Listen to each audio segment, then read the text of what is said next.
50 kilometre की चौड़ी फारस की खाड़ी आखिर ईरान को क्यों नहीं रोक पा रही है? आखिर सब कुछ जब धुंधला धुंधला नजर आता हो या कोई सामने सटीक लक्ष्य नजर नहीं आता हो, उसके बावजूद ईरान कैसे सटीक हमला अमेरिकी जहाजों पर कर रहा है? आखिर उसके पास ऐसी कौन सी तकनीक है, ऐसी कौन सी नई शक्ति है, ऐसा कौन सा सीक्रेट वेपन है जिसके जो अमेरिका के लिए सबसे बड़ा सिरदर्द बना हुआ है? पहली बार इस बात पर चर्चा हुई है कि अमेरिका इसको लेकर के बहुत है हैरान और परेशान है। ईरान ने भी इसको लेकर के जानकारी दी, अभी मैं आपको बताऊंगा आगे इस वीडियो में। दूसरी तरफ तुर्की को लेकर के दावे किए जा रहे हैं, खबरें आ रही हैं कि तुर्की ने अपने स्पेशल सेट कमांडोज जो है वो सीरिया की धरती पर उतारने शुरू कर दिए हैं।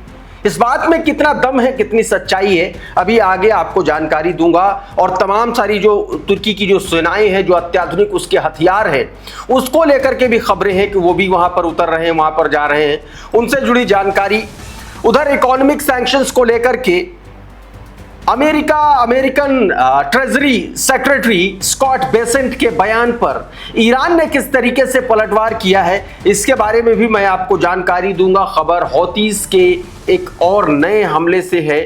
दावा यह किया जा रहा है कि हुतीज ने जो है सऊदी अरब के पास जाकर के एक जहाज को उड़ा दिया है। इसके अलावा बहुत सारी खबरें हैं, एक एक करके समझते हैं। सबसे पहले मैं आपको ये ट्वीट दिखाना चाहता हूं। ये जानकारी चूंकि इसलिए इंपॉर्टेंट है कि आप समझिए कि सबसे जबरदस्त इसलिए है, पहली बार इसको लेकर के इंफॉर्मेशन आई। कहा गया कि ईरान का दावा है कि उसके पास खुफिया तंत्र की एक ऐसी चाल है जिसे लेकर के वो अमेरिका को लगातार अंदाजा लगाने पर मजबूर कर रहा है।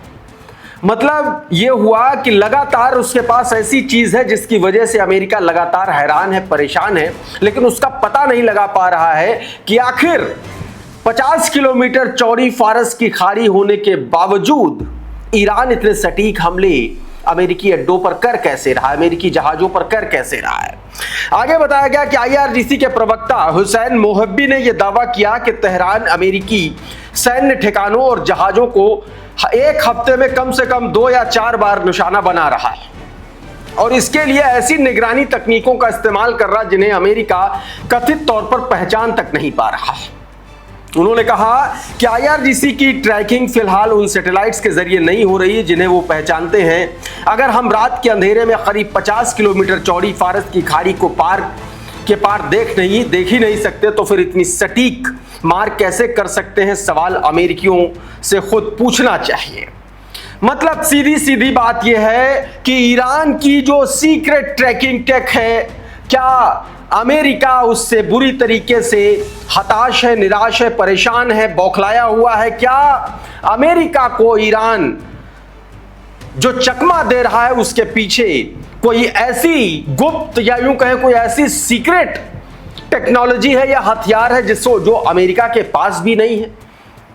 इस तरीके के सवाल और हुसैन मोहब्बी ने इस तरीके का बयान देकर के इस मामले को और हवा दी थी। दूसरी तरफ तुर्की और इजराइल के बीच में लगातार तनाव बढ़ रहा है, उसको लेकर के कुछ खबरें हैं। दावे किए जा रहे हैं कि तुर्की लगातार जो है सीरिया में अपनी मौजूदगी बढ़ा रहा है, अपनी सैन्य मौजूदगी बढ़ा रहा है, अपने अत्याधुनिक हथियारों को पहुंचा रहा है और अपने जो सबसे स्पेशल कमांडोज, जो सबसे खूंखार कमांडोज माने जाते सेट कमांडो, उनको भी उतार रहा है। ऐसे दावे किए जा रहे हैं।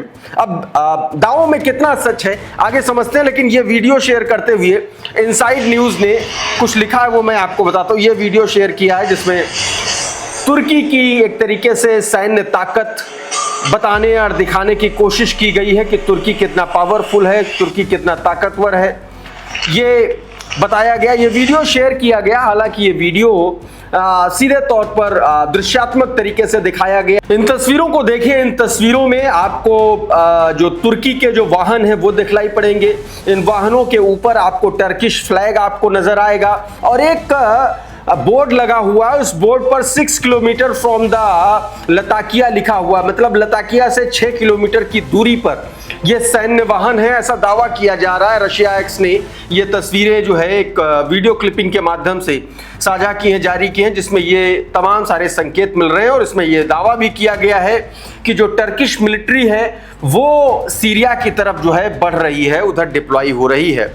उधर एर्दोआन का एक बयान आया है, कथित तौर पर ऐसा दावा किया जा रहा खबरों में, जिसमें कहा गया है कि टर्की जो है वो अकेले ही इजराइल से लड़ने में सक्षम है, उसको नेटो की जरूरत नहीं पड़ेगी। ये बैचिच कैंट नाम का एक ट्विटर हैंडल, उसने बताया कि Turkish president Erdogan stated that if Israel attack Turkish does not need NATO. सीधे तौर पर कहा गया है कि अगर इजराइल तुर्की पर अटैक करता है तो तुर्की को नेटो की जरूरत नहीं पड़ेगी। मैं आपको बताऊं दोस्तों, तुर्की जो है वो नेटो कंट्रीज में अमेरिका के बाद सबसे बड़ी मिलिट्री वाला मुल्क है, अत्याधुनिक हथियारों के लिए जाना जाता है, लंबी चौड़ी आर्मी और मिलिट्री के लिए जाना जाता है। ऐसे में इजराइल के लिए इतना आसान नहीं होगा कि वो जो है टर्की पर सीधा हमला करे।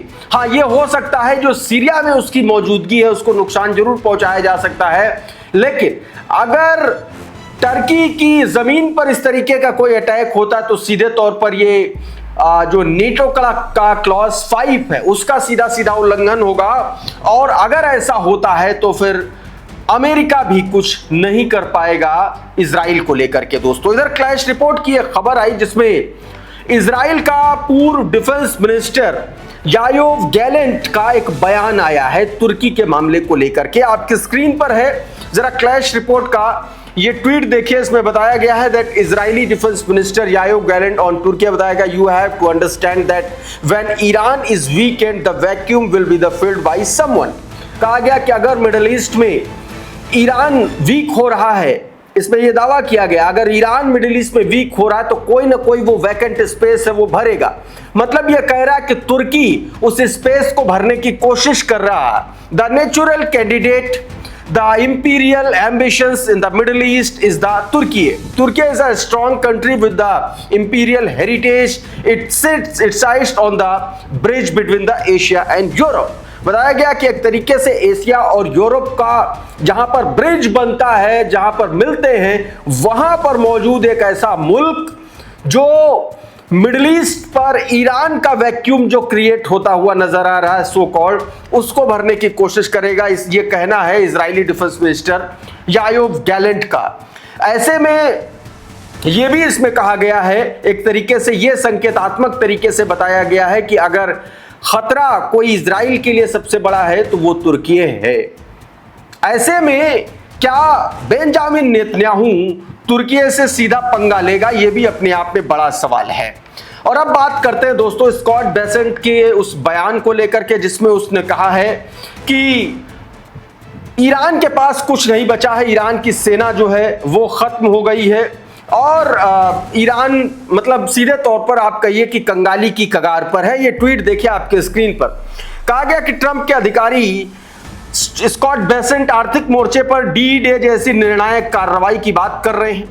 वहीं ईरान के मोहसिन रेजाई ने चेतावनी दी है कि अमेरिका की मदद करने वाले किसी भी देश की कार्रवाई को युद्ध की कार्रवाई माना जाएगा, एक्ट ऑफ वॉर माना जाएगा। मिडिल ईस्ट में अगर कोई भी मुल्क अमेरिका के साथ सैंक्शंस में जाता है तो उसे एक्ट ऑफ वॉर मानेगा ईरान, यानी कि उस पर किसी भी तरीके से उसके खिलाफ एक्शन ले सकता है ईरान।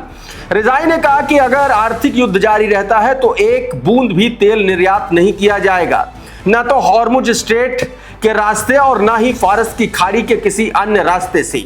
ईरान अमेरिका के आर्थिक युद्ध में किसी भी देश की भागीदारी या समर्थन को ईरानी जनता के खिलाफ युद्ध की कार्रवाई मानेगा। मतलब सीधी सीधी धमकी दी है कि तेल की एक बूंद भी नहीं जाने देंगे पूरे मिडिल ईस्ट से, पूरे फारस की खाड़ी से, स्ट्रेट ऑफ हॉर्मुज तो छोड़ दीजिए। इसी को लेकर के दोस्तों जो डिप्टी फॉरेन मिनिस्टर हैं उनका भी बयान आया है ईरान के। उन्होंने क्या कुछ कहा ये भी आप देखिए। बताया गया कि ईरान के उप विदेश मंत्री कासिम गरीबाबादी ने एक ट्विटर अकाउंट एक्स पर पोस्ट किया, जिसमें कहा कि अमेरिकी ट्रेजरी सेक्रेटरी स्कॉट बेसेंट की ईरान के खिलाफ आर्थिक कार्रवाई की धमकियों को सीधी चुनौती दी है।